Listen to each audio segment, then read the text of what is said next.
À 5h42 le 18 août 1940, le ciel au-dessus de la RAF North vibrait du cri perçant des bombardiers en piqué allemand. Un bruit inconfondable. La trompette de Jéricho, une sirène mécanique fixée sur les ailes du Stuka, conçue dans un seul but, glaçait de terreur tout ce qui se trouvait sous elle. La vibration atteignit les hangars avant même que les bombardiers n'apparaissent. Les techniciens se retournèrent. Les pilotes se mirent à courir. Les équipes au sol criaient des coordonnées et des relevés de vent. En moins de 9 minutes, cette base serait frappée par l'attaque la plus intense de la Luftwaffe depuis le début de la bataille d'Angleterre. Et au milieu de cette tempête se tenait Elizabeth Carter, une mécanicienne de 24 ans, surnommée encore la fille qui connaissait les moteurs mais ne comprenait pas la guerre par les hommes autour d'elle. Elle était éveillée depuis 3h10, vérifiant les moteurs Merlin alignés dans le hangar 2. Elle entendait les Stuka avant tout le monde, car elle reconnaissait leur fréquence. Elle l'avait mémorisé comme elle mémorisait les vibrations des carburateurs, des bobines d'allumage et des pompes de refroidissement. Elle leva les yeux et compta les ombres qui approchaient. Pas 3 ni 7, mais plus de 20. Les observateurs de la RAF confirmeront plus tard la présence de 20 bombardiers Heinkel et presque autant de chasseurs Bf-109, formant des motifs d'escorte au-dessus de l'estuaire. Lizzie n'avait pas besoin d'un rapport. Elle sentait les chiffres dans ses os. Elle savait que, dans moins de 5 minutes, la base compterait sur ses équipes de défense anti-aérienne, et ces dernières dépendraient de canons qui se coinçaient à presque chaque engagement. Elle avait observé ses armes se bloquer pendant des semaines. Elle avait chronométré. 17 à 19 balles avant que le bras d'alimentation ne coince. 12 à 14 secondes pour débloquer la panne. Un incident à chaque cycle. Un désastre en cas de raid massif. Elle en avait parlé aux artilleurs. Ils avaient ri. Elle en avait parlé au personnel d'ingénierie. On lui avait demandé de se concentrer sur les moteurs. Elle en avait parlé au commandant. Il lui avait souri d'un air bienveillant, comme on sourit à une femme dans une usine de guerre, puis il était parti. Mais elle avait aussi observé la trajectoire des douilles éjectées frappant le béton. Elle voyait des angles que personne d'autre ne voyait. Elle mesurait la déviation, 2 mm. C'était la différence entre une rotation propre et un blocage catastrophique. Et ces 2 mm suffisaient à la convaincre que les hommes avaient tort et qu'elle avait raison. À 5h44, les premières bombes frappèrent le côté sud de la base. L'onde de choc souffla des graviers sur la ligne de vol. Les avions Hurricane, à moitié assemblés, tremblèrent comme des bêtes attendant l'abattoir. Les artilleurs coururent vers leur poste. Les officiers vociféraient dans des ordres. Quelqu'un cria pour des caisses de munitions. Un autre annonça que les radars signalaient une nouvelle vague derrière la première. Lizzie entendait tout ça, mais elle se dirigeait déjà, traversant des échafaudages effondrés et des tôles pliées, non pas vers un abri, mais vers le poste anti-aérien où l'arme qu'elle avait construite en secret était cachée sous une bâche. Elle y arriva à 5h46. Le sol trembla. La poussière tomba des supports métalliques au-dessus. Un caporal la regarda comme si elle était folle. Elle l'ignora, rejeta la bâche et révéla la machine qu'elle avait assemblée après 21 nuits d'heures volées. Le canon rotatif multicanon pesant à peine 20 kilos, l'arme que ses collègues avaient rejetée comme un jouet. Elle fit tourner les canons avec la main, une rotation fluide, sans grincement. L'alignement qu'elle avait ajusté au toucher tenait parfaitement. Elle vérifia le chemin d'alimentation. Rien à signaler. Le support de recul était bien serré. Elle vérifia les bandes de munitions qu'elle avait nettoyées une par une pour éviter les micro-bavures. Elle avait fait tout cela parce qu'elle savait que la bataille qui prouverait qu'elle avait raison arriverait sans avertissement, sans préparation, sans autorisation. À 5h47, les sirènes hurlèrent, les cris retentirent. Le schéma des explosions changea lorsque la deuxième vague se resserra en formation. La Luftwaffe avait effectué plus de 800 sorties au cours des 24 dernières heures. Les équipes au sol britannique étaient épuisées. Les hommes au canon 3 pouces étaient éveillés depuis près de 30 heures. Leurs mains tremblaient, leurs armes se bloquaient. Leur peur était justifiée. Lizzie observa un Heinkel franchir la ligne des arbres, à moins de 4000 pieds d'altitude, à plus de 200 mph. Les portes de son compartiment à bombes s'ouvraient déjà. Elle savait que les équipages allemands ne s'attendaient à aucune résistance. Ils avaient étudié la RAF Northfield. Ils connaissaient ses points faibles. Ils savaient que les canons se bloquaient. Ce qu'ils ne savaient pas, c'est qu'une femme qu'ils n'avaient jamais entendu parler avait conçu quelque chose pour mettre fin à cet avantage. Elle saisit la manivelle, se planta les pieds au sol, prit une profonde inspiration. Sans hésitation, sans peur, sans demander d'autorisation. C'était le moment qu'elle avait préparé, celui qui allait déterminer si son idée était de la folie ou du génie. Si vous croyez que parfois le plus petit détail négligé peut changer le cours d'une bataille, dites-le en mettant le chiffre 7 dans les commentaires. Si vous n'êtes pas d'accord, mettez « j'aime » et si vous voulez voir ce qui se passe quand cette arme tire pour la première fois, assurez-vous de vous abonner pour ne pas manquer la suite. À 3h10 le matin précédent, alors que le reste de Northfield dormait en rotation et que la Luftwaffe préparait une nouvelle journée de frappe saturée, Elizabeth Carter était penchée sur un établi dans le hangar 4, entourée de ferrailles, de tuyaux hydrauliques démontés et d'un plan qu'elle n'était pas censée posséder. Le fichier du ministère de l'Air concernant les armes multicanons était classé, mais des copies circulaient de manière officieuse dans les usines, les hangars et les cabanes des équipes au sol. Elle avait étudié chaque page pendant des semaines. Le brevet de la Gatling des années 1860, la tentative britannique de créer une version à manivelle du Nord-on-Feldt, le mitrailleuse français, qui s'est grippé catastrophiquement à gras lot. Chaque échec lui avait appris quelque chose. Chaque succès lui montrait ce qui était possible si l'on contrôlait le poids, la chaleur et le recul. Elle savait qu'elle n'avait pas besoin d'un monstre d'armement. Ce dont elle avait besoin, c'était une rotation stable, un mécanisme d'alimentation fiable, et suffisamment de canons pour que chacun puisse respirer entre les cycles. C'était là tout le secret. Elle se le murmurait à elle-même comme une formule. Acier froid, rotation régulière, chaleur contrôlée. Son idée avait pris forme lors du 24e jour de son observation des canons QF se bloquant en combat réel. Elle avait chronométré les Allemands, griffonnant des chiffres dans un carnet taché de graisse. Angle de plongée, inclinaison du moteur, intervalle de largage des bombes. La Luftwaffe fonctionnait sur la précision. Les canons de la RAF ne le faisaient pas. Cet écart avait coûté la vie à 10 hommes en une semaine. C'est là qu'elle avait cessé d'attendre une autorisation. Elle avait fouillé la pile de ferraille derrière le hangar 3, sélectionnant 6 morceaux de tuyauterie hydraulique de qualité aéronautique. Chaque tube mesurait près d'1 mètre. La résistance de l'alliage dépassait largement celle des canons standards de l'infanterie. Elle les avait usinés sur un tour, les réduisant jusqu'à ce que chaque canon pèse moins de 1 kg.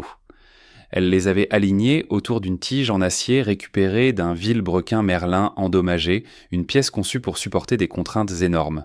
Elle avait monté les tiges dans un collier rotatif qu'elle avait fileté à la main pendant 2 nuits, jusqu'à ce qu'il tourne sans friction.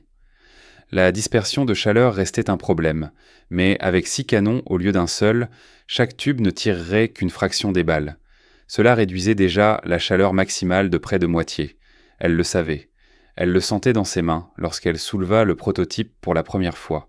Dès la 2e semaine, elle résolut le problème du recul en utilisant un support conçu à l'origine pour les mitrailleuses Browning montées sur les ailes. Elle le renforça avec un morceau de chêne récupéré dans une caisse de pales d'hélice cassée. Le chêne absorbait les chocs mieux que la plaque de métal. Un petit détail, un effet gigantesque. Elle répétait sans cesse cette phrase, jusqu'à ce qu'elle en devienne obsédée. Un petit détail, un effet gigantesque. C'est là que les batailles se décident. C'est là que des hommes vivent ou meurent. Elle était déterminée à soigner chaque petit détail, même si personne d'autre ne s'en souciait. Le mécanisme d'alimentation demeurait le plus grand obstacle. Les bandes standards se pliait sous la contrainte de la rotation. Elle testa 30 variations, ajustant les maillons, élargissant l'arc d'alimentation, polissant les points de contact avec du papier abrasif pris dans un kit de réparation de Spitfire. Elle découvrit qu'une bande alimentée avec un décalage de 3 degrés gardait sa forme sous rotation. Moins de 3 et elle se bloquait. Plus de 3 et elle se déchirait. Ce genre de détail qu'aucun officier ne remarquerait. Un détail qui déciderait si 7 avions allemands tombaient ou si 7 équipages britanniques mouraient. Elle construisit la manivelle de tir à partir d'un assemblage de pédales de vélo. Elle fabriqua le mécanisme de la gâchette à partir des ressorts de tension d'un rallye datant de 1938. Elle testa la rotation en posant l'arme sur un chariot à bombe vide et en la faisant tourner de ses 2 mains. Elle se mit à vibrer, sans bruit de ferraille, sans rater, mais avec un bourdonnement régulier, comme un moteur bien équilibré. À ce son, elle sut que l'arme n'était plus une simple vidée. Elle était vivante. 21 nuits de travail condensées en une machine de la taille d'un petit générateur pesant à peine 20 kilos. Elle la souleva dans ses bras, presque prête à pleurer de soulagement. Quand l'aube se leva le 22e matin, elle réussit à faire passer le prototype au poste anti-aérien et à le cacher sous une bâche, attendant une occasion que personne n'imaginait jamais venir. Cette occasion arriva plus vite qu'elle ne l'avait espéré. À 6h50, le 17 août, les radars près de Fornis détectèrent une formation de près de 60 appareils de la Luftwaffe se dirigeant vers la zone de défense de Londres. Ce fut le premier signe que la journée la plus difficile approchait. Le commandant de la base de Northfield donna des alertes de préparation. Les équipes vérifièrent les percuteurs, les bandes de munitions, la pression d'huile et les visées de hauteur. Carter prit des notes sur chaque défaillance qu'elle observait. Un canon avait raté un tir lors d'un test à froid. Un autre manquait de lubrification. 2 avaient des douilles lâches dans la culasse. Elle chronométra tout ça. Le cycle des pannes durait en moyenne 13 secondes. Une seule panne en combat pouvait permettre à un bombardier de franchir le périmètre et détruire des hangars entiers. Les chiffres ne mentent pas. Lorsqu'elle proposa enfin son arme, son mini Gatling, le personnel d'ingénierie la rejeta. Trop léger, trop exigu, trop expérimental, un officier lui dit clairement « Elle ne survivra pas plus de 10 secondes en tir soutenu ». Un autre ajouta « Même si elle le fait, personne ne laissera une femme la tirer ». Et pourtant, elle regardait les bombes tomber jour après jour. Elle voyait les hurricanes s'élancer des pistes brisées. Elle voyait les équipes de pompiers traîner des tuyaux sur le tarmac en feu. Elle voyait les hommes pleurer d'épuisement après 30 heures sans sommeil. Elle voyait la Luftwaffe resserrer son étau autour de la côte sud-est, et elle voyait les pannes se multiplier. Le rejet ne faisait que la rendre plus déterminée. Sa preuve finale arriva à 9h17 le 17 août. Un exercice de tir de routine se bloqua après exactement 18 balles. Un technicien peinait à débloquer le bras d'alimentation. Carter se tint à 5 mètres et compta les secondes. 13 pour débloquer, 4 pour recharger, 2 pour viser. Cela signifiait 19 secondes de cécité, 19 secondes pendant lesquelles un Heinkel pouvait larguer toute sa charge de bombes sur le dépôt de carburant, 19 secondes pendant lesquelles un Stuka pouvait foncer sur la tour de contrôle. C'était ce chiffre qui brisa sa patience. Elle retourna au hangar 4, ferma la porte et travailla jusqu'à ce que son ongle se fende.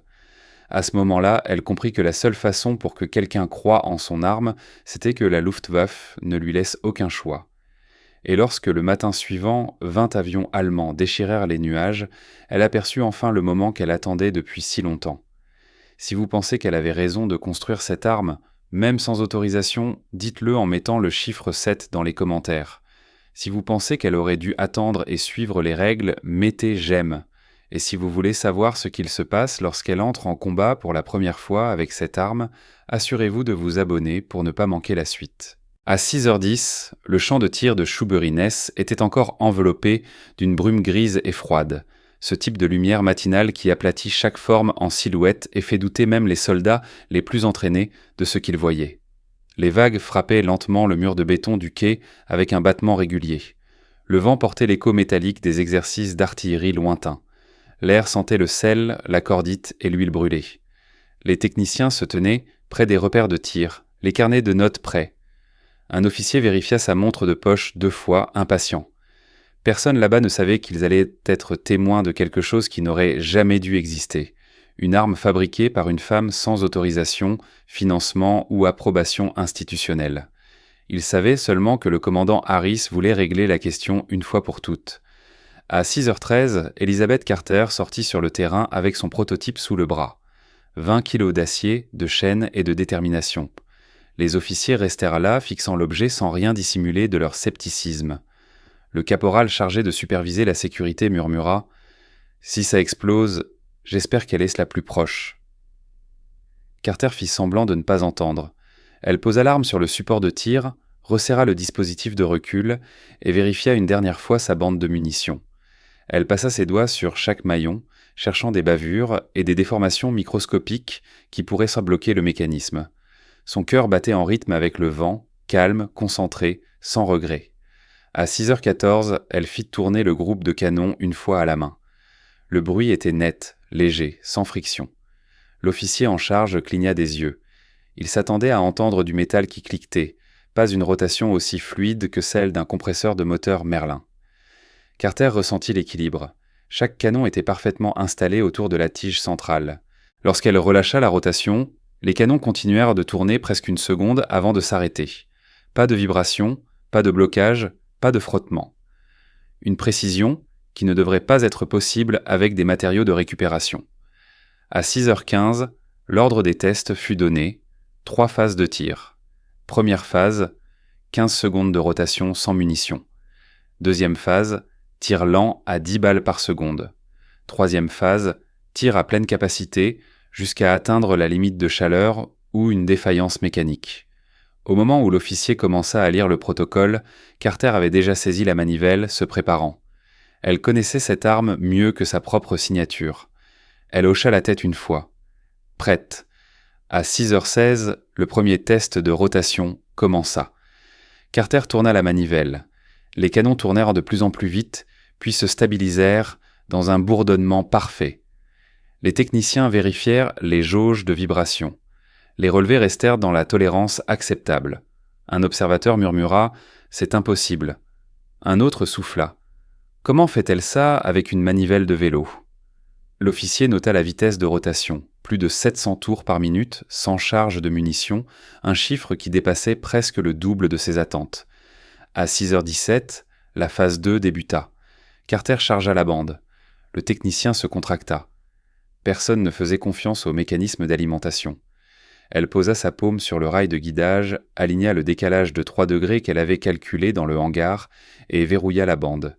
Elle tourna la manivelle. L'arme rugit une première fois, une deuxième, puis s'éveilla pleinement. 10 balles par seconde déchiquetèrent les canons dans un flot continu. Les douilles s'éjectaient uniformément, frappant le béton dans un rythme métronomique. Pas de blocage, pas de pause dans l'alimentation.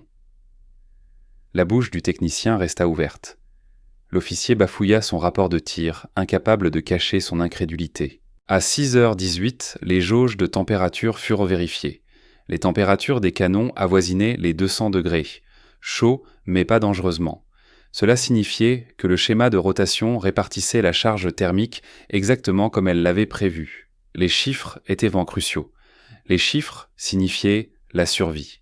Les chiffres signifiaient la crédibilité. Son arme surpassait les mitrailleuses Lewis standard par une marge si grande que cela frôlait l'hérésie. À 6h19, le test final débuta. Pleine capacité, sans limite de temps. Tiré jusqu'à la défaillance. Carter se prépara, inspira et tourna la manivelle avec toute la force de ses bras. Les canons se floutèrent dans un anneau scintillant. L'arme tonna, envoyant plus de 1000 balles par minute sur la plaque cible blindée. La poussière et les copeaux métalliques explosèrent dans l'air. Le bruit résonna sur le champ de tir, comme les rotors d'un hélicoptère volant bas. Les officiers se couvrirent les oreilles. Les techniciens se précipitèrent pour trouver de nouveaux angles de lecture. Le support de recul gronda mais résista. Les canons brillaient le long de leur soudure, mais ne se déformaient jamais. La bande d'alimentation fonctionnait plus en douceur que tout système à bande qu'ils avaient testé cet été.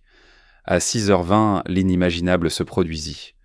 L'arme ne s'arrêta pas à cause d'une défaillance, mais parce que Carter la laissa s'arrêter. Elle relâcha la manivelle et recula.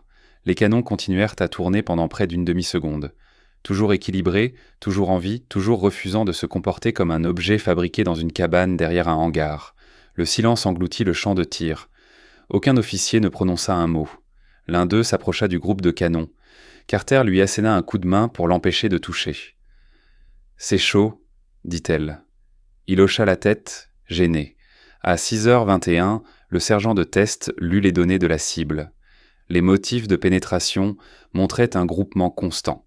La profondeur d'impact dépassa les attentes de près de 20%. L'efficacité de l'alimentation était mesurée à 98%. Le taux de blocage était de 0. Aucun blocage sur plus de 1000 balles. En 1940, ce chiffre seul faisait la différence entre un équipage mort et un équipage vivant. À 6h22, l'officier qui avait qualifié son arme de jouet murmura les mots « Personne ne s'y attendait ». Ça pourrait réellement sauver la base. Carter ne sourit pas. Elle ne se glorifia pas.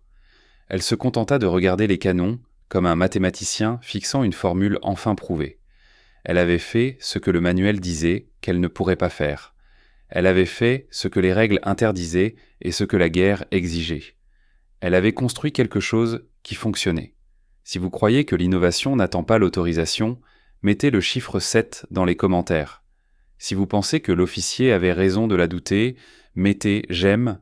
Et si vous voulez voir ce qu'il se passe quelques heures plus tard, lorsque cette arme affronte des avions allemands réels en combat, assurez-vous de vous abonner pour ne pas manquer la suite. À 6h14 le 18 août 1940, seulement quelques heures après que son arme ait stupéfié les officiers lors des tests à Choubès, Elizabeth Carter se retrouva face à un moment que tous les ingénieurs redoutent. Aucun ingénieur n'est jamais prêt, car c'était le moment où le champ de bataille exigeait des preuves, non des théories, des diagrammes ou des calculs, des preuves données sous le feu. La Luftwaffe apparut à l'horizon et comme une lueur métallique, puis comme une bande sombre, et enfin comme 20 bombardiers Henkel en formation serrée, accompagnés de près de 20 chasseurs Messerschmitt qui grimpaient, plongeaient et ajustaient leur altitude avec une précision presque prédatrice. Le radar de Forns détecta la formation à 6h10. North reçut l'alerte à 6h11. Les portes des compartiments à bombes de plusieurs Henkel s'ouvrirent déjà à 6h12. Cela signifiait que la base avait à peine 3 minutes pour réagir. 3 minutes pour des équipes qui étaient restées éveillées plus de 30 heures. 3 minutes pour des canons qui se bloquaient à chaque engagement. 3 minutes pour une arme en laquelle personne ne croyait, sauf la femme qui l'avait construite. À 6h16, les premières de bombes tombèrent sur le dépôt de carburant en périphérie, éclatant en une colonne de flammes jaune-blanc haute de plus de 12 mètres. La concussion fit tomber les hommes au sol et brisa les fenêtres du hangar 2. À 6h17, la tour de contrôle perdit partiellement son alimentation en électricité. À 6h17 et 20 secondes, la deuxième vague rompit la formation et commença son séquencement de plongée. Les sirènes hurlaient, les hurricanes se précipitaient pour occuper les créneaux de décollage. Les équipes au sol poussaient les chariots de munitions les mains tremblantes. Les officiers criaient des coordonnées de tir à travers le vacarme. Dans le poste anti-aérien près du coin sud-ouest du terrain, Carter se tenait seul à côté de son arme sous la fumée qui montait.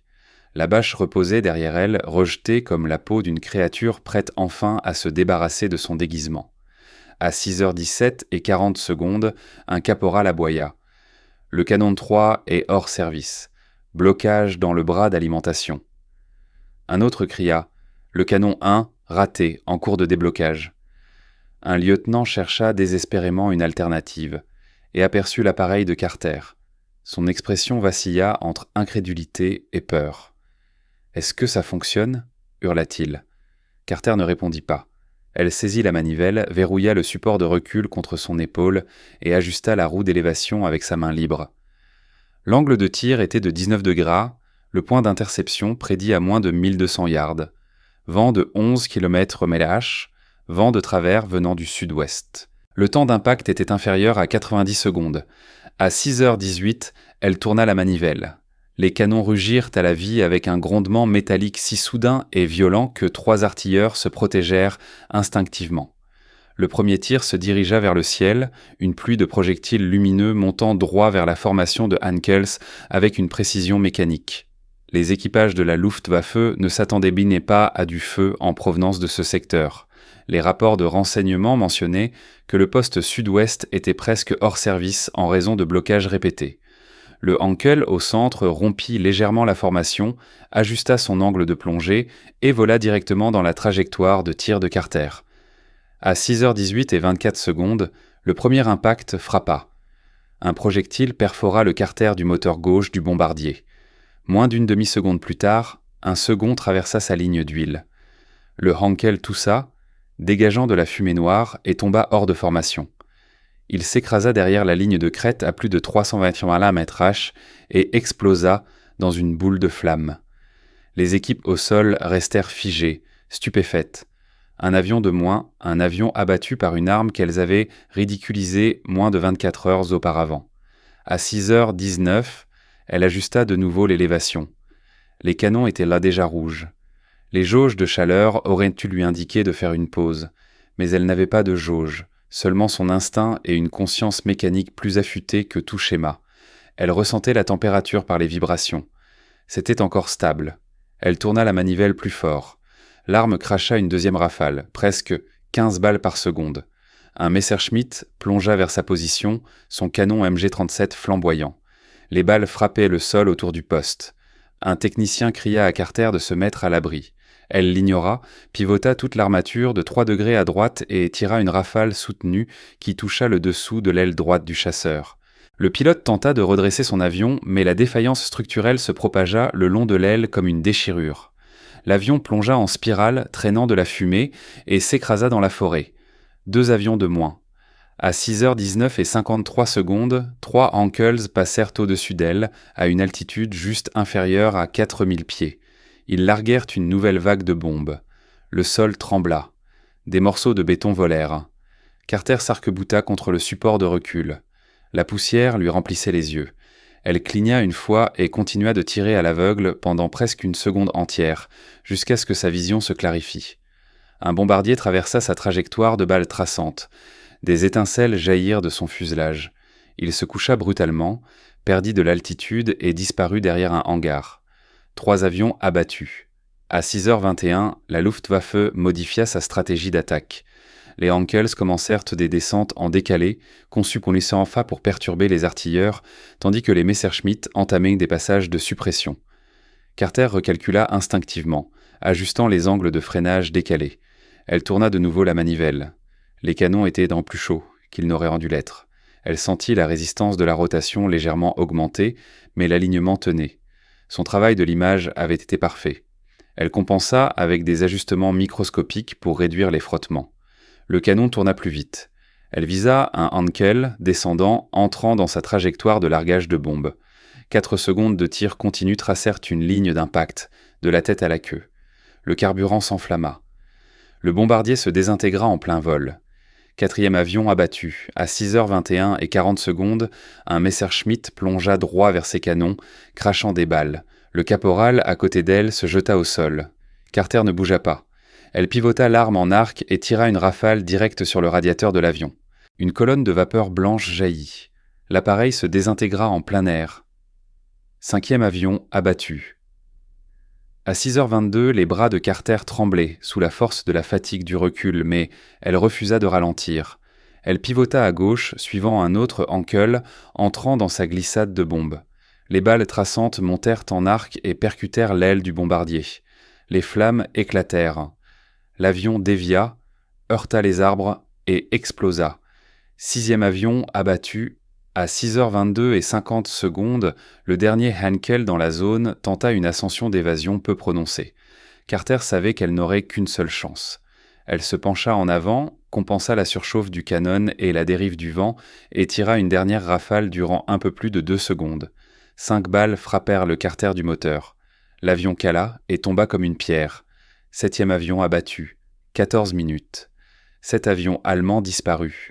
Et une arme construite dans un coin de hangar par quelqu'un que la RAF n'avait jamais eu l'intention de reconnaître. Si vous croyez qu'elle a prouvé plus en 14 minutes que les officiers qui l'avaient douté durant toute leur carrière, mettez le chiffre 7 dans les commentaires. Si vous pensez que la Luftwaffe a simplement fait une erreur et que son succès était une question de chance, mettez j'aime. Et si vous voulez voir les conséquences et comment la RAF a réagi lorsqu'une arme construite en secret a sauvé une base entière, assurez-vous de vous abonner pour ne pas manquer la suite. À 7h03, alors que la dernière colonne de fumée noire s'élevait des débris du 7e Hankel, Nort se tenait dans un silence choqué et anormal.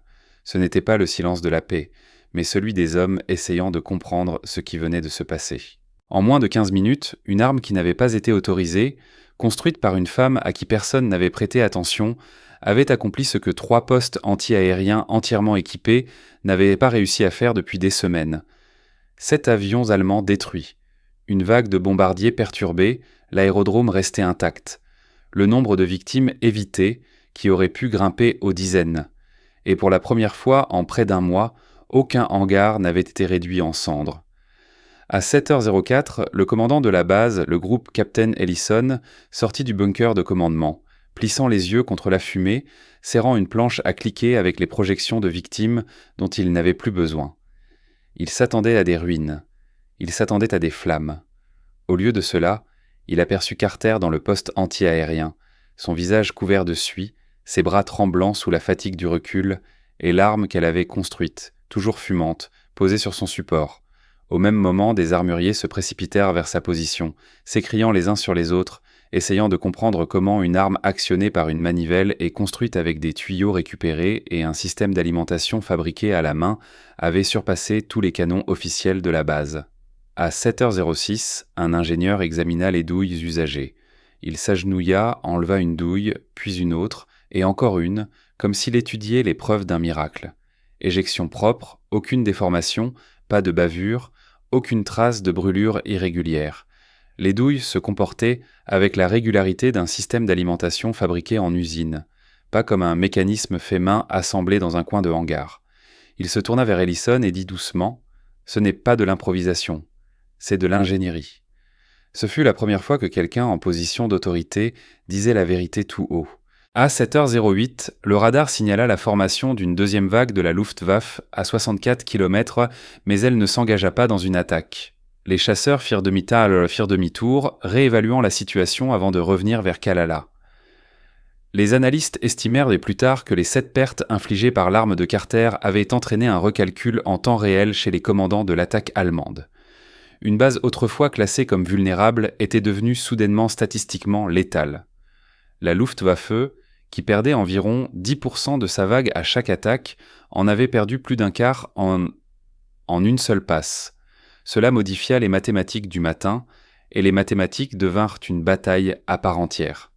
À 7h15, les équipes d'évaluation des dégâts rendirent leur premier rapport complet. Le dépôt de carburant était endommagé, mais pas détruit. Le hangar 2 avait seulement des fenêtres brisées. La tour de contrôle avait subi une panne partielle d'électricité, mais elle restait intacte. 9 appareils Hurricane étaient encore opérationnels, 3 nécessitaient des réparations majeures. Les pertes humaines étaient inférieures à une dizaine. Dans toute autre configuration de défense anti-aérienne, les Hankels auraient largué près de 10 tonnes de bombes sur le terrain. Les projections de pertes humaines auraient commencé à 40 pour augmenter rapidement à partir de là. Au lieu de cela, 7 avions n'ont jamais largué leur charge utile, car 7 avions n'étaient plus en l'air. À 7h19, Ellison fit appeler Carter dans la salle des opérations. Le personnel se sépara lorsqu'elle entra, leurs expressions suspendues entre admiration, peur et un autre sentiment, le respect. Elle se tint devant la carte des opérations, les mains noircies par la cordite, les bras marqués par la chaleur. Ellison posa une seule question. « Peut-on reproduire cela ?» Carter répondit sans hésitation. Avec un équipement de fraisage approprié, oui, avec de meilleurs alliages, facilement, avec une équipe d'assemblage formée, encore plus rapidement. Elle marqua une pause. Mais l'alignement doit être précis. 2 mm de différence et l'alimentation se bloquera. 2 mm. Le même détail que tout le monde avait ignoré. Le même détail que j'ai ajusté à la main. Ce petit détail qui a sauvé la base. À 7h24, Ellison ordonna la documentation technique immédiate. 3 ingénieurs commencèrent à démonter l'arme sous la supervision de Carter. Lorsqu'ils retirèrent le groupe de canons, ils découvrirent une dispersion thermique si uniformément répartie que les canons montraient moins de déformation que les mitrailleuses Lewis après des durées de tir comparables. Le collier rotatif présentait une usure uniforme. Le bras d'alimentation avait maintenu son alignement malgré une sortie soutenue dépassant les seuils prévus. Un ingénieur murmura « Comment a-t-elle fait ça sans une équipe de fraisage ?» Carter répondit simplement « J'ai écouté le métal. Il vous dit ce qu'il peut supporter. » À 7h30, les messages de téléimpression commencèrent à affluer vers le quartier général du commandement des chasseurs. Un nouveau système anti-aérien, non enregistré, avait démontré un taux de destruction presque 5 fois supérieur à celui des canons QF 3 pouces. Une mécanicienne l'avait conçu et construit. La base qu'elle avait défendue avait survécu à l'une des attaques les plus agressives de la Luftwaffe du mois. Le quartier général demanda si le rapport avait été exagéré. Ellison renvoya une ligne simple. Si quoi que ce soit, les chiffres sous-estiment ce que nous avons vu. À 7h41, un messager arriva du poste de renseignement. Il portait le catalogue des débris des sites de crash. Plusieurs fragments de Messerschmitt montraient un espacement de pénétration constant de 600 cm entre plusieurs points d'impact, la preuve que les harmoniques de rotation de Carter n'étaient pas accidentelles. Les regroupements d'impact étaient obtenus par un mécanisme fabriqué à la main. Les officiers fixèrent les données et réalisèrent que rien dans l'arme de Carter n'était dû au hasard. C'était de la précision enveloppée dans de l'improvisation, de l'innovation déguisée en ferraille. À 7h50, un changement de morale s'opéra à North. Les équipes se mirent à travailler avec une nouvelle urgence, réparant des avions, chargeant des munitions et vérifiant les positions défensives. Les hommes qui avaient à peine adressé la parole à Carter hochèrent la tête en passant près d'elle. Un sergent du poste de tir 2 s'approcha. D'abord hésitant, puis lui demanda si elle lui apprendrait son astuce du décalage de 3 degrés pour l'alimentation. Elle prit un morceau de craie, s'accroupit près d'une caisse et dessina le mécanisme de mémoire. En moins de 20 minutes, il comprit un concept qu'il n'aurait pas pu saisir dans n'importe quel manuel. À 8h02, un officier du ministère de la Production aéronautique téléphona directement à la base, exigeant immédiatement toute la documentation concernant l'arme. Ellison répondit que la documentation n'existait pas encore, car l'arme avait été fabriquée par une seule personne, avec des pièces récupérées. La voix au bout du fil se tut. « Alors, qui l'a construite ?» Ellison répondit « Carter, mécanicienne, 24 ans, aucune formation en armement. » Un autre silence, puis « Impossible !» Ellison regarda par la fenêtre les restes fumants des 7 avions allemands et répondit « C'est seulement impossible jusqu'à ce que quelqu'un le fasse. » À 8h15, le terme Carter-Mechy apparut dans le journal de la matinée. Non officiel, non approuvé, mais réel. Les ingénieurs commencèrent à dessiner des schémas. Les techniciens collectaient les douilles usagées. Les officiers formèrent un comité pour étudier l'intégration de l'arme dans d'autres bases. Il y avait des obstacles politiques, procéduraux, de genre, mais rien de tout cela n'importait dans les heures qui suivirent la bataille. Les chiffres comptaient, la survie comptait, les résultats comptaient, et Carter avait livré les 3. Si vous croyez que la RAF aurait dû la créditer publiquement pour ce qu'elle a accompli, mettez le chiffre 7 dans les commentaires. Si vous pensez que l'armée n'aurait jamais permis une telle reconnaissance en 1940, mettez « j'aime ». Et si vous voulez voir ce qui se passe lorsque son invention se répand dans plusieurs bases et commence à façonner la guerre aérienne elle-même, assurez-vous de vous abonner pour ne pas manquer le prochain chapitre. À 9h40, le matin suivant, moins d'une journée après que son arme ait réécrit les attentes de tout un aérodrome, Elizabeth Carter se trouvait dans une petite salle de briefing alors que 3 officiers discutaient de son avenir comme si elle n'était pas dans la pièce. L'air sentait l'isolation brûlée et la toile mouillée. Les cartes épinglées au mur portaient encore les annotations rouges de l'attaque de la veille. Une bouilloire sifflait sur le poêle dans le coin. Personne ne l'avait touchée. Personne ne lui prêta attention. Tous les regards étaient fixés sur le dossier mince posé sur la table, intitulé « Carter, mécanicienne non commissionnée ». À 9h41, le premier officier prit la parole. « Cela ne peut pas devenir public. Une femme ne peut pas être le visage d'une percée en matière de défense anti-aérienne. Cela compromettrait la chaîne de commandement. » Le deuxième officier répliqua vivement. « La chaîne de commandement est sans importance lorsqu'une femme, sans autorisation pour les armes, sauve une base entière. Les faits comptent. » Le troisième officier ne dit rien du tout.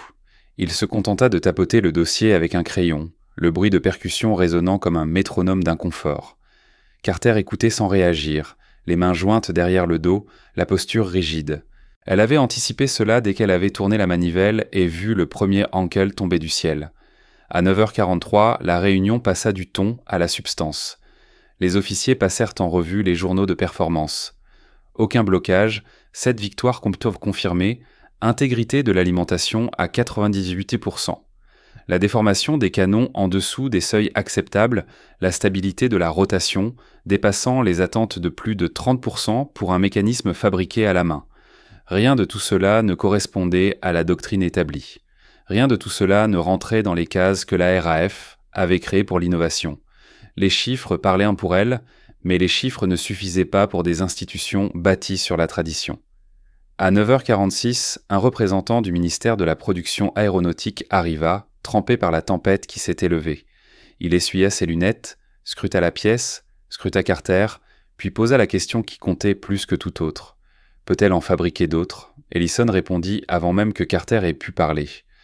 Pas sans un équipement de fabrication approprié, ajouta Carter, et pas sans une équipe à laquelle je puisse faire confiance.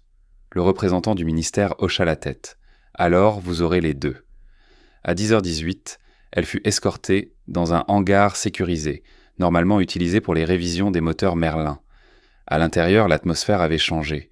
Des ingénieurs qui l'avaient ignoré la semaine précédente se tenaient maintenant près de ses esquisses de plans. Des métalliers inspectaient son groupe de canons. Des techniciens cataloguaient chaque composant qu'elle avait récupéré. Une table à dessin avait été préparée avec des feuilles de vélin vierges. Quelqu'un avait écrit en craie en haut « Carter Mk2 réplique ». À 10h22, elle prit place à la table à dessin, ses mains encore éraflées et brûlées de la veille, suspendues au-dessus du papier. Elle inspira profondément.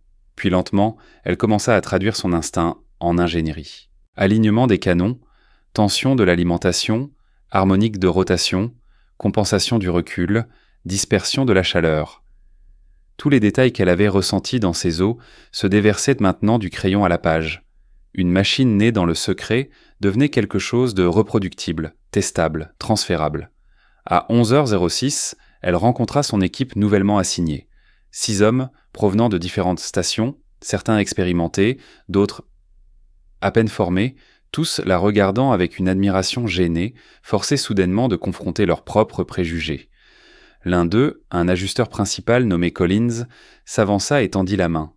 « Nous suivrons votre exemple, dit-il, les mots chargés d'humilité. » Carter lui serra la main et hocha la tête. « Alors écoutez bien, dit-elle. Cette arme fonctionne parce que chaque mesure compte.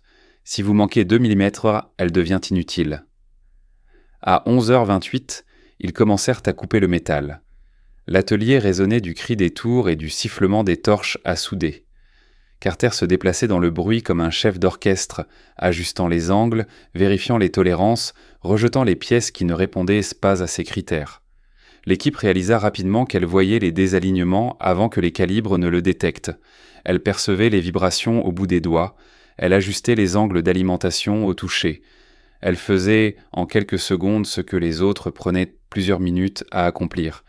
L'innovation n'était pas son pari, c'était sa langue. À 12h17, le coursier du ministère revint avec de nouvelles instructions. L'arme de Carter était désormais classifiée. La production devait être restreinte à 3 sites. Les rapports devaient être scellés. Le personnel devait rester silencieux. Toute reconnaissance publique serait retardée indéfiniment. L'officiel déclara « Nous ne pouvons pas laisser la Luftwaffe savoir que nous avons cet avantage. » Carter le fixa un moment. « Alors ne le faites pas, dit-elle. Laissez-nous juste construire. » À 22h02, 2 hommes des opérations psychologiques arrivèrent pour interroger les artilleurs ayant vu l'arme en action. Ils voulaient étudier les changements de morale. Ils s'attendaient à du scepticisme. Au lieu de cela, ils trouvèrent quelque chose d'ahurissant, de la confiance. Les artilleurs décrivirent la Carter-Mechie comme la seule chose sur la base à ne jamais fléchir. Ils répétèrent le bruit de sa rotation comme un cri de guerre. L'un d'eux dit qu'elle faisait ce que le manuel disait qu'on ne pourrait pas faire. À 13h43, le commandement des chasseurs émit un avis confidentiel. Évaluer le déploiement rapide du système multicanon Carter dans les bases à haute vulnérabilité dans le sud-est de l'Angleterre. Le terme haute vulnérabilité ne signifiait qu'une chose. La Luftwaffe avait marqué certaines bases pour destruction. Maintenant, ces bases avaient une chance. À 14h10, Carter se rendit sur la piste. Les Hurricanes revenaient de leur sortie de midi. Leurs moteurs toussaient, leurs ailes couvertes de trous. Leurs équipages étaient épuisés.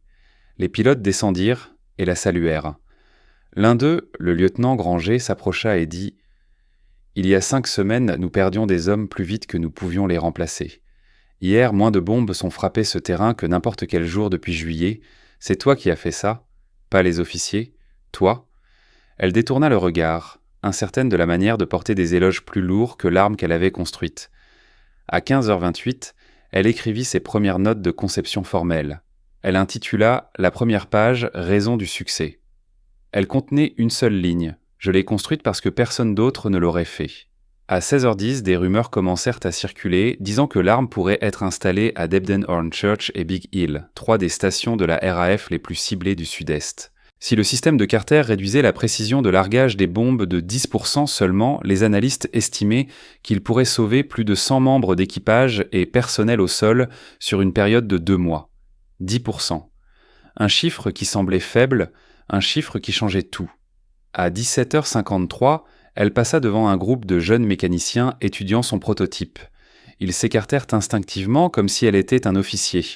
L'un d'eux demanda « Mademoiselle Carter, Comment devrions-nous l'appeler? Le canon Carter? Elle s'arrêta un instant. Appelez-le comme vous voulez, répondit-elle. Assurez-vous juste qu'il fonctionne. À 18h14, l'officiel du ministère revint pour lui informer qu'elle ne recevrait aucune reconnaissance publique avant la fin de la guerre. Trop sensible, trop politique, trop non conventionnelle. Elle hocha lentement la tête. « Mais vous continuerez à construire, n'est-ce pas ?» demanda-t-il. Elle regarda sa main, encore tremblante de fatigue. « Tant qu'il continue à voler vers nous, » répondit-elle. Si vous pensez qu'elle méritait bien plus de reconnaissance que ce que la RAF lui a donné, mettez le chiffre 7 dans les commentaires. Si vous pensez que le secret était inévitable en temps de guerre, c'est que les chiquières tondelières mettez j'aime. Et si vous voulez voir comment son invention a influencé la phase finale de la guerre aérienne et ce qui lui est arrivé après 1940, assurez-vous de vous abonner pour le prochain chapitre. À 8h20, le premier matin clair après les raids de septembre, Elizabeth Carter se tenait seule à côté des ruines du hangar 4, observant les équipes emporter les cadres tordus de 2 Hurricanes qui avaient brûlé lors d'un raid nocturne. Le terrain sentait le caoutchouc brûlé et le béton mouillé. Un mois s'était écoulé depuis que son arme avait sauvé North Wellhead, un mois de briefings classifiés, de séances de fabrication à minuit et de reconnaissances murmurées d'officiers qui refusaient encore de prononcer son nom en public. Le Carter MKI avait déjà été déployé à Debden-Ornursh et Big Hill. Les rapports en provenance de ces bases montraient le même schéma que North Wellhead, moins de bombes frappant les cibles principales. Plus de bombardiers contraints de rompre leur formation, améliorant le moral des équipages épuisés. Pourtant, le design restait secret. Le ministère insistait sur le silence et l'histoire commençait déjà à se refermer autour d'elle comme un couvercle.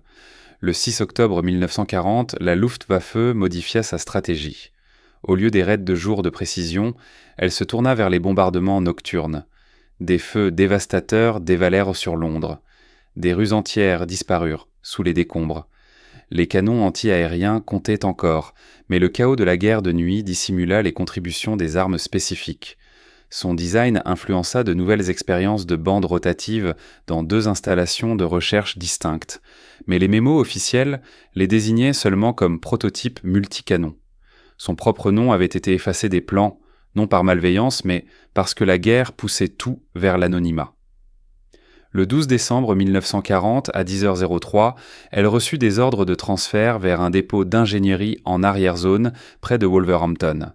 La justification du ministère était concise. Vos contributions ont été notées. Vous êtes désormais nécessaire dans la production de moteurs, où vos compétences bénéficieront davantage à l'effort de guerre dans son ensemble. Elle lut la phrase 3 fois, puis posa le papier sur son lit. Elle savait ce que cela signifiait. Ils avaient besoin de son ingéniosité, mais pas de sa présence. Ils avaient besoin de ses mains, mais pas de sa signature. Ils avaient besoin de son travail, mais pas de son histoire. À 12h27, elle monta dans un camion de transport en direction du nord. Pas de cérémonie, pas de félicitations, juste une poignée de main de groupe Captain Ellison et une phrase privée et silencieuse qui resta avec elle tout le reste de sa vie. Toutes les victoires ne sont pas consignées dans les livres. Certaines ne sont portées que par les personnes qu'elles ont sauvées. Elle hocha la tête, puis monta à l'arrière du camion, tandis que le moteur s'éveillait en grondant. En 1944, les principes derrière son mécanisme d'alimentation apparurent dans plusieurs nouveaux prototypes anti-aériens. Personne ne les relia à elle, personne ne le voulait. La machine de guerre absorbait les idées comme les moteurs absorbent le carburant de manière efficace, impersonnelle, sans mémoire. Lorsque les premiers concepts de minigun électriques M50 américains circulèrent après la guerre, un officier de liaison de la RAF aurait jeté un œil au schéma et aurait dit « On dirait quelque chose qu'une fille a construite à North Wellhead, mais plus rapide ». La remarque disparut dans le brouillard des rumeurs bureaucratiques. Carter ne l'entendit jamais. Après la guerre, elle retourna tranquillement à la vie civile. Elle rejoignit Rolls-Royce en tant qu'ingénieure junior. Elle travailla sur les systèmes de refroidissement, la gestion des vibrations et les tolérances des boîtes de vitesse. Elle épousa un mécanicien de vol en 1952. Elle éleva 2 enfants. Elle faisait de longues promenades dans les collines de Derbyshire le dimanche. Elle ne parla jamais du matin où elle changea l'issue d'une attaque de la Luftwaffe. Ses enfants se souviennent qu'un jour, lorsqu'on lui demanda des détails sur la guerre, elle sourit doucement, secoua la tête et dit « Je ne faisais que réparer des moteurs ». D'autres Skibbolak ont fait la partie difficile. Elle porta seule la vérité. Elle mourut en 1981, à l'âge de 65 ans, dans une petite maison au bord d'une rivière qu'elle aimait. Dans son grenier, parmi des boîtes d'anciens outils et des manuels fanés, son fils trouva un dossier marqué simplement Matin d'août. À l'intérieur se trouvaient les croquis originaux du Carter MKI, tachés d'huile et de crayon, et une seule note écrite de sa main, 2 mm, c'est tout ce qu'il faut pour que le monde change. Aucune signature, aucune explication, juste la phrase qu'elle s'était répétée la nuit où elle avait ajusté son mécanisme d'alimentation à la main. L'histoire ne l'a jamais enregistrée officiellement. Son arme était restée une note de bas de page dans des archives classifiées, longtemps après sa mort. Mais dans les mémoires des hommes qui ont survécu à Northfield, elle était la différence entre la vie et les flammes. Elle était la force silencieuse qui se tenait derrière leur survie. Elle était la preuve que l'innovation ne demande pas d'autorisation et que l'héroïsme ne nécessite pas de reconnaissance. Si vous croyez que les personnes ordinaires changent l'histoire plus souvent que le monde ne l'admet, mettez le chiffre 7 dans les commentaires. Si vous pensez que des histoires comme la sienne restent cachées parce que la guerre oublie trop vite, mettez j'aime. Et si vous voulez aider à garder ces noms oubliés vivants, abonnez-vous maintenant et restez avec nous. Cette chaîne existe pour que leurs histoires ne disparaissent pas dans le silence. Il y a quelque chose que je continue de revoir chaque fois que je revisite le dossier d'Elizabeth Carter, une question qui refuse de disparaître. Comment une arme peut-elle changer le cours d'une bataille, et pourtant le nom de son créateur disparaît dans le silence ? Je ne crois plus que cela soit simplement dû au fait qu'elle était une femme dans un milieu militaire dominé par les hommes. D'après les documents que j'ai lus, le schéma devient plus clair. Elizabeth ne correspondait pas au système. Elle n'était pas ingénieure commissionnée. Elle n'était pas sur une liste d'innovation. Elle n'a pas attendu l'autorisation de réparer un problème qui tuait les hommes avec lesquels elle travaillait. Elle représente un type rare de personnage de guerre, l'individu qui résout une crise pendant que l'institution débat encore de la définition du problème. Et selon moi, c'est exactement pourquoi son histoire est plus importante aujourd'hui qu'en 1940. Lorsque j'ai étudié les mémos internes de la RAF concernant son arme, un détail m'a frappé, son décalage de 3 degrés sur l'alimentation, le petit ajustement qui empêchait les blocages, étaient considérés comme non reproductibles par les équipes d'ingénierie supérieure. Mais lorsque vous lisez ces notes manuscrites attentivement, vous réalisez que ce n'était pas de la chance. Cela provenait d'un comportement qu'aucun ingénieur formel n'aurait pensé à noter. Elle ressentait la faute. Elle écoutait le métal. Elle apprenait l'arme par le toucher avant de jamais la redessiner sur papier. D'après ma lecture des rapports techniques, cette méthode de diagnostic tactile était vue comme amateur à l'époque. Pourtant, ce même instinct, rejeté par les experts, devint la clé d'une arme qui ne se bloquait jamais. Pour moi, cela révèle quelque chose d'inconfortable sur l'innovation en temps de guerre. Parfois, la percée qui sauve des vies vient de quelqu'un que l'institution refuse de remarquer. Et lorsque je compare les journaux de mission de la Luftwaffe du 17 août avec les projections de pertes de la RAF, je ne peux m'empêcher de tirer cette conclusion. Si Elizabeth n'avait pas été là dans ce poste anti-aérien, si ses canons avaient dérivé ne serait-ce que de 2 mm de leur alignement, si son prototype avait échoué comme les canons QF officiels échouaient quotidiennement, alors le rapport d'action de la Luftwaffe ce soir-là aurait probablement dit « Northfield éliminé ». Et si Northfield était tombé, le réseau de défense et de Londres se serait effondré pendant au moins 48 heures, une fenêtre que la Luftwaffe tentait désespérément de créer.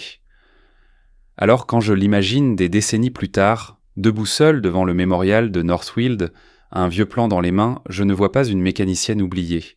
Je vois une vérité que l'histoire admet rarement. Les personnes qui croient, qui changent les batailles, ne sont pas toujours celles que l'histoire choisit de se souvenir. Son impact n'a pas vécu dans des citations officielles. Il vivait dans les pilotes qui ont survécu ce matin-là, dans les équipes anti-aériennes qui avaient enfin une arme qui ne les trahissait pas, dans les ingénieurs qui ont discrètement emprunté ces idées en prétendant qu'ils étaient là depuis le début. Et s'il y a une seule leçon dans la vie d'Elizabeth Carter, alors, selon moi, c'est celle-ci, l'histoire n'est pas écrite par les vainqueurs. L'histoire est écrite par ceux qu'on laisse parler. Et les autres, les Elizabeth Carter du monde, ne peuvent être redécouverts que si quelqu'un est prêt à fouiller dans la poussière et à demander qui a réellement résolu ce problème.